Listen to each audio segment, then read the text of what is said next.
Hello and welcome to Gadget Joe, and today we're taking a look at something rather small but also something rather large at the same time.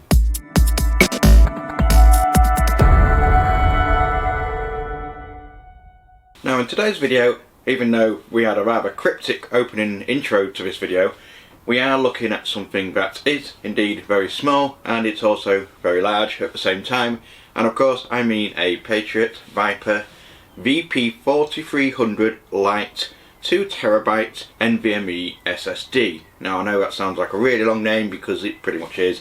What we're looking at today is one of the offerings from Patriot. They sent over one of their 2TB NVMe sticks for us to review, and we're doing exactly that in this video. Now I don't have it here with me because I have it already installed in my system so that I could do this video here right now. The VP4300 Lite features visually a very simple design, yet the simple black, red and white looks rather professional looking. It is a 2280 drive, which means that it is 22mm wide and 80mm long, and that front sticker is actually one of Patriot's special edition ultra thin graphene cooling heat spreaders to aid in dissipating the heat from the memory chip. It is, as the text suggests, a Gen 4 SSD that supports the Gen 4 before interface, meaning that it can take advantage of ultra fast transfer speeds over 4 PCI lanes. What's more is that the VP4300 Lite actually features a DRAM-less Maxio MAP1602 controller, which enables a significantly lower power draw and also a much less complex design too. It also offers support for the latest NVMe 2.0 protocol and will even work right out of the box in a PS5.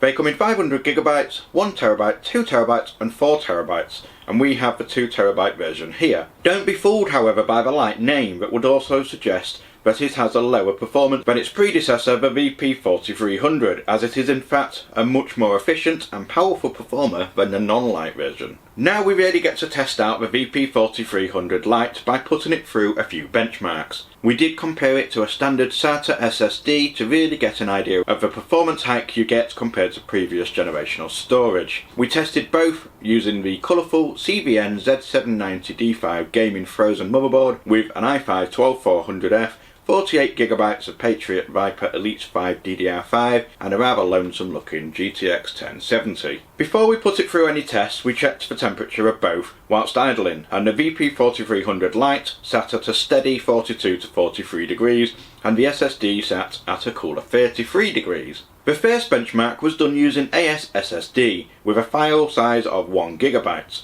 And as you can see, there is a lifetime of difference between the two, with the sequential read of a VP4300 Lite hitting 5.8GB per second and an equally impressive 5.2GB write speed, compared to the SSD's 397 and 412 read and write speeds consecutively. The 4K read times were a little low on the Viper, albeit still significant improvement over SATA. The write score was a little more of where we expected it to be, and the access time was a blisteringly fast 0.03 milliseconds, which was almost 7 times faster than SATA, and the scores pretty much speak for themselves, with the Viper scoring 7775. We repeated the test with a 3GB packet size for the next test, and the results were very similar, but the write speeds did climb up a little bit this time, and the access time was cut even more. Score was high with a score of 7542, which still is by no means at all a bad score. Next, we ran Atto. Atto is one of my favourite storage benchmark suites as it shares a little more detail into the testing. Starting off with a 1GB file size, we can see a similar trend here across both drives. However, the read time is predominantly stronger with the Viper as opposed to a more even spread for the SATA drive. At just 4KB, the VP4300 Lite had already exceeded the total score of the SATA drive. The total write and read transfer speeds were an incredible 6.13GB per second and 6.6GB respectively. When using an 8GB file size, we did notice a similar result. However, the write speeds did begin to drop towards the end of the test,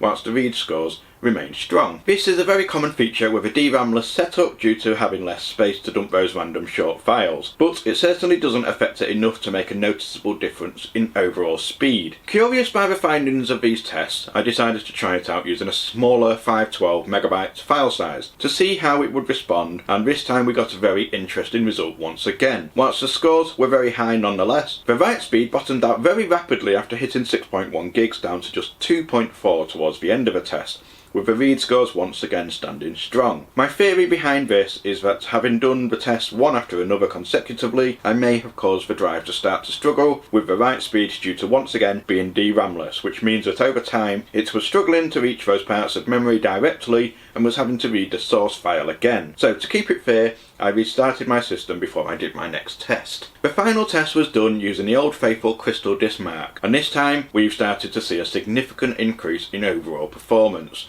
Starting off with a 512MB test, we got a very impressive 7GB per second read score and a 6.6GB per second write score, with some strong results all the way through, trumping the SATA drive by almost 18 times. Even when testing it with 1GB and 8GB, we got strong, consistent scorings on all tests. The SATA drive really started to struggle with the 8GB test. What's more, the temps of the Viper stayed nice and cool at just 42 degrees throughout, with a high of 46. There was no issues with regards to heat output at all. The VP4300 Lite is rated for up to 7.4GB per second read times and 6.4GB write time, and even though we didn't quite reach the full write time potential in our tests, we did however exceed the advertised 6.4GB per second read speed. And that pretty much concludes our testing of the Patriot VP4300 Lite 2TB SSD. A nice short video this one, and it really does surprisingly show a massive difference in scores. Now I don't have any other Gen 4 drives that I could test it against, so I basically tested it against a SATA SSD. I have done tests previously on the channel with a Gen 3 Sabrent Rocket drive, and that performed considerably lower than the VP4300 Lite. When it comes to the naming of a VP4300 Lite, there are questions as to why it's called the Lite, considering it actually performs better and is much more efficient than the original VP4300 non-Lite version. Now my theory is effectively that it's probably because this new Lite version is indeed a DRAM-less chip setup. Now DRAM effectively works like a shortcut. It's basically a bunch of transistors that store short bursts of memory close to the processor, so that your processor and your processes effectively can grab the information it needs super fast, and it stores it almost like a cache.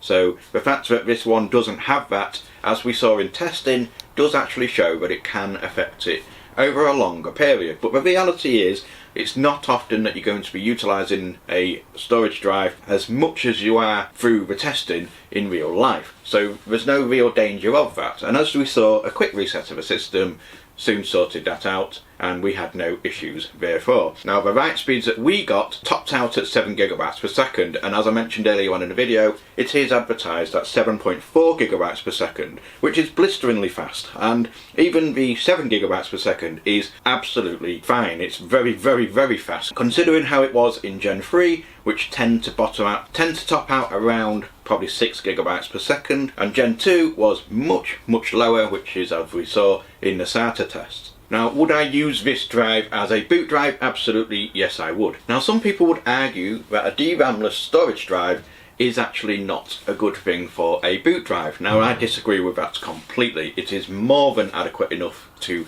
have as a boot drive. In fact, I've got it in my system as a boot drive, and I go through my daily tasks without any issues whatsoever. A simple reset will, of course, clear any issues, but there's not really going to be any issues that you're going to encounter. It does maintain its temperature very well as well, so you're not really going to need an external heat spreader, although most motherboards, like mine, does have an included heat spreader, but everything seems to be absolutely fine. So yes, that's pretty much my review of the Patriot Lite VP4300 2TB NVMe SSD, and I've been left very impressed with what I get, especially the fact that you can find these drives for around about the £100 price mark. Now don't quote me on that, because as some of you may already know, when it comes to SSDs and RAM, and the prices can change very, very quickly. So right now it can be found for around £100 price mark. If you're wanting to get one, it could be worth grabbing one before the prices do inevitably go up again.